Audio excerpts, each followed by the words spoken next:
दोस्तों 14 दिसंबर की रैली में राहुल गांधी जी ये कहते हैं कि पीएम मोदी का कॉन्फिडेंस हिल चुका है।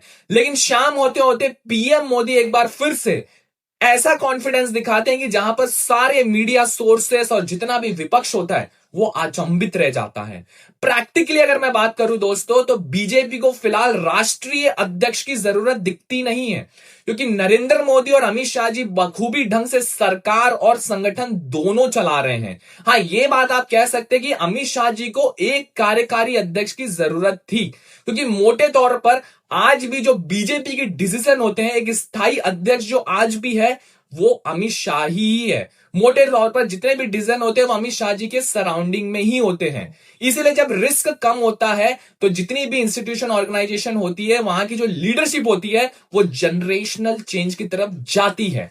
एक नए चेहरे को लेके आते हैं, एक नए टीम के साथ आगे की तैयारी की जाती है, नए टीम को सीखने को बहुत कुछ मिलता है और फ्यूचरिस्टिक प्लान की तरफ टीम आगे बढ़ती है। आपने कई अभी मुख्यमंत्री बीजेपी के देखा होगा, राजस्थान, दिल्ली या फिर जहां पे भी एमपी आप उठा लीजिए, जितने भी है वो फ्यूचरिस्टिक सीएम की तरफ बीजेपी गई है। और आरएसएस और बीजेपी का इस बार जो एक्सरसाइज चला है 1 साल का, यहां पर बकायदा क्राइटेरिया तय किया गया था। एज क्राइटेरिया था कि 45 से 55 के बीच का आदमी होना चाहिए। ऐसी तमाम चीजें उसमें डाली गई थी। लेकिन मुख्य तौर पर जो सबसे इंपॉर्टेंट चीज थी कि जो भी अध्यक्ष बनेगा या तो वो आरएसएस का होना चाहिए या तो एबीवीपी का होना चाहिए, वो कहीं से बाहर से इंपोर्टेड नहीं होना चाहिए।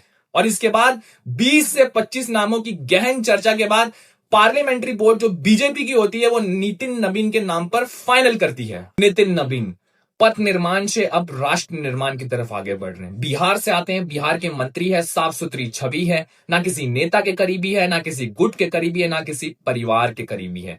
पीएम मोदी भी इन्हें बधाई देते हैं राष्ट्रीय अध्यक्ष बनने पर और इन्हें चुनाव लड़ने और लड़ाने दोनों में महारत हासिल है। दोस्तों नितिन नवीन 45 साल के हैं। सहयोग आप देखिए, बीजेपी की उम्र और नितिन की उम्र दोनों की सेम ही है। दोस्तों और भी लोग थे लाइन में, जहां पर बीएल संतोष है, निर्मला सीतारमण है, शिवराज सिंह चौहान है, ऐसे कई तमाम लोग थे, बट उनका नंबर नहीं लगा। आने वाला साल नितिन नवीन के लिए थोड़ा कठिनाइयों से भरा हो सकता है, क्योंकि बंगाल, तमिलनाडु, केरल, असम जैसे राज्यों में चुनाव है और बंगाल मुख्य बिंदु बना हुआ है, जहां पर पूरा देश चाहता है कि बंगाल में परिवर्तन होना चाहिए। दोस्तों आप मेरे मुहिम के साथ बने रहिए। बंगाल पर न्यू अपडेट लेकर आ रहा हूं, कितने लोगों के नाम कटे, मिलते हैं।